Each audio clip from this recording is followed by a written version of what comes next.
你知道嗎？喺香港，一個能夠救命嘅設備正喺我哋身邊悄然變多，佢就係 AED 自動體外除顫器。過去幾年，香港可供公眾使用嘅 AED 數量翻咗近4倍，從2021年嘅大約1000台，快速增長到而家嘅超過3700台，遍佈全港370幾個地點。呢啲設備唔係擺設，僅喺舊年呢啲公眾 AED 就被使用咗超過120次，成功救翻咗超過20條生命。每一次成功嘅背後，都係一個家庭免於悲劇。但設備只係硬件，更關鍵嘅軟件係人。幸運嘅係，香港有超過23萬市民已經完成咗急救培訓，佢哋承諾喺緊急時刻挺身而出。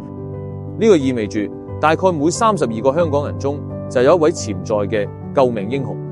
所以我哋睇到嘅係一個積極嘅趨勢，救命嘅硬件喺快速鋪開，而敢於救人嘅軟件，亦即係我哋嘅意識同埋技能，亦都喺度同步積累。